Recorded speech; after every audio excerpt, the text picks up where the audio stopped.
We now come to the second video in this range of the most craziest, fantastic, beautiful, maddest chess moves of all time. Now, this series of videos would not be correct if we didn't include one of the most genius-like people of the modern era, Ivanchuk. And this video is going to concentrate on crazy ideas that have been played in the opening stage of the game.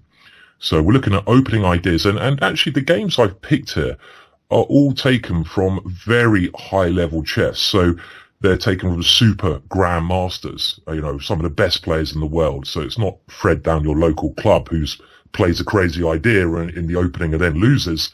These are crazy yet brilliant ideas. And I would like to say about this series, the thing that really has attracted me to this series to make it, for me, there is a lot of beauty in chess, and I want to get that across to you as a chess lover, hopefully. For me, rather than going down the local art gallery and looking at a great piece of art and getting pleasure from that, I often get my pleasure from looking at beautiful artistic games of chess, because when I see these patterns in motion and particularly awesome moves, I get that joy which I expect other people get from similar pursuits, art gallery, music and things like that. So it really, for me, it does give me a warm feeling, and I want to share that with you. So we had Ivanchuk here against Sergei Karyakin, and this game started off in the Nidor Sicilian. So I'm going to go through this from the start very quickly, and you may or may not know this opening.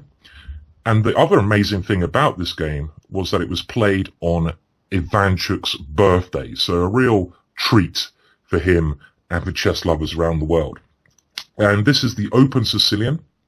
And A6 is the mainline Najdorf. And now we have Bishop C4, a move that Bobby Fischer played often. And Bishop B3, just stepping out of the way of any B5 ideas. And now Bishop G5, a very, very aggressive line that I've actually played myself as white.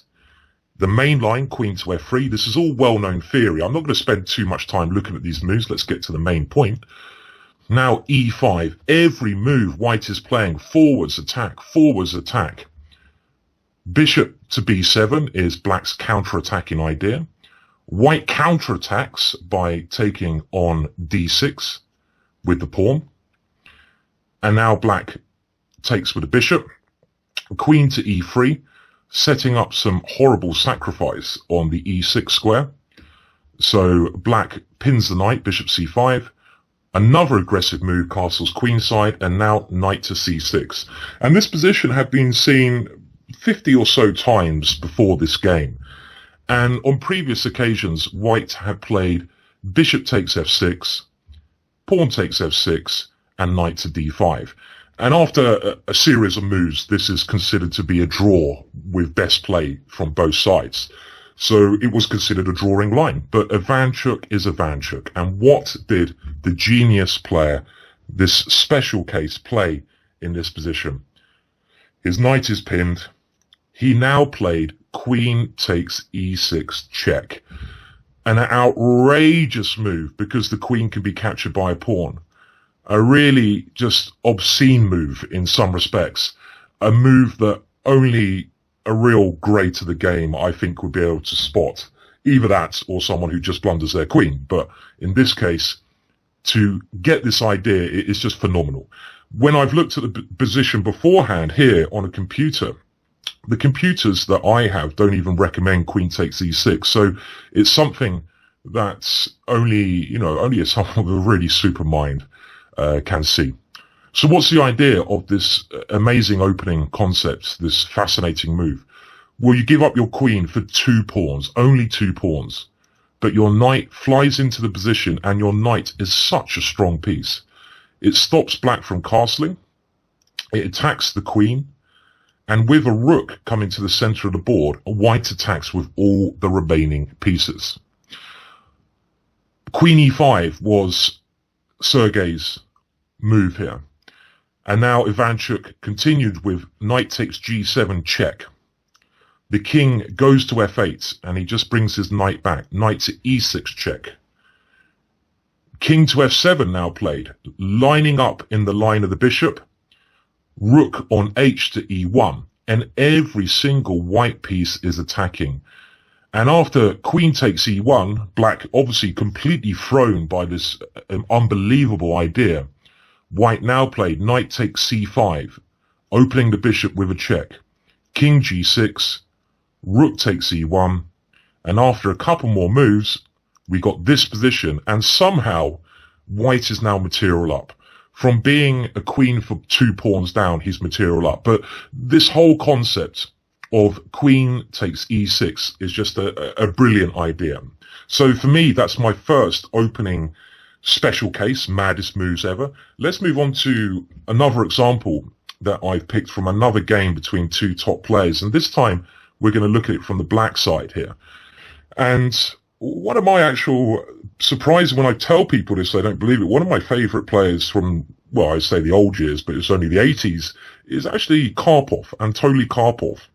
My brother once played against Karpov and managed to draw, and apparently Karpov was actually very nice after the game. Probably one of the reasons I have this, well, I like him as a player as well as a person. And he now was facing Gatakamsky, who I'm sure most of you are aware of. The game continued mainline Caro-Kann, and let's just remember, all of these players, they normally know 20, 30 moves of theory. You know, much more than we do. But this has all been seen before. Every move we see here is mainline Caro-Kann. They develop their pieces easily, bishop d3, and now e6, and we see them both getting their pieces into the game.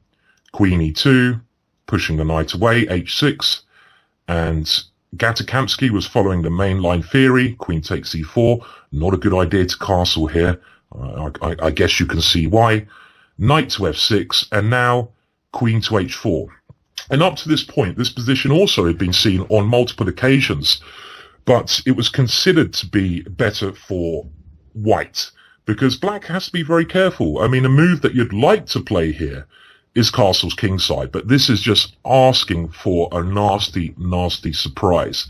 With white's bishops pointing towards the black king, with white's queen hovering there like a nasty little sniper, and the white knight, a natural sacrifice like bishop takes h6 here will completely demolish the black king side. You probably have to take that one, and with knight g5 coming, white has 3 pieces attacking the lone king. It should be checkmate, so you can't castle. Other moves that have been tried here include queen a5 check. This has been played on a number of occasions when black tries to exchange queens, but this leads to a slightly worse position for black as well. And all of a sudden, in this position, Karpov plays the new move, king to e7. Now, honestly, how many people would even consider such a stupid-looking move as that? It's the kind of move where you maybe have touched the king by accident and you're forced to move it, touch a piece, move a piece, and you're like, oh no, I have to move the king forwards. But it's a brilliant idea, and it might not look spectacular because it doesn't do anything violent. It doesn't kill the opponent. But for me, the concept behind this is brilliant. If we go back one move, black would love to play g5 here, trying to embarrass the white queen, but that fails. The bishop takes g5 and the h-pawn is pinned. After this amazing move, king to e7, black is getting ready to play g5 because the rook is defended. The black king is actually safer here than anywhere else. The game now continued, knight to e5, because in actual fact, this g5 possibility is really hard to stop. That is going to cause a lot of agony to the white queen. Let's say white plays castle's kingside. We will play g5 now. And if you take the pawn on g5 this time, the major difference, the rook is defended. If the white queen goes to h3, g4 wins a piece. So for me, this king e7 move worked incredibly well, and a lovely idea of Karpov's. Now, the last game we're going to look at in this opening idea range, and this crazy, unbelievable opening range, is again from the white side. And we're going to go back to, well, I've said so much about him already, but Ivanchuk, who in my eyes, one of the strongest players never to become a world champion, and that's a real shame, but he is such an amazing player.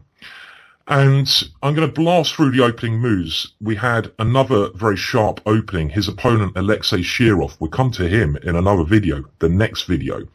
Maybe he has the title of playing the most amazing move of all moves ever played on this board. And in this game, he's on the receiving end. They played a long theoretical line. And again, I'm playing the moves quickly because it's not an opening video I'm doing here. This had all been seen before. A very sharp and tactical opening with both sides counter-attacking and both sides castling on opposite sides of the board. They had been following, again, theory that had been seen before, and they got to this position in quite a well-known opening position. And up to this point, White had tried a lot of moves. White had tried knight takes c5, White had tried bishop takes c5, White had tried bishop to f4.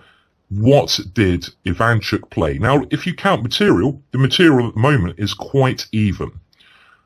Ivanchuk now played queen to g7. What is that? I hear you scream. Where is this man from? And the point of this move is black has to take that one. And after we capture on g7, we only have one piece for the queen, but black's rook has to move, and now we win a second piece with knight takes c5. And White keeps this very aggressive knight on a very aggressive square. He maybe even has the bishop coming to d4 to guard his pawn, and he has a raging attack. So that was the idea behind this amazing concept of queen g7. And that brings us to the end of this second video on the craziest chess moves ever played.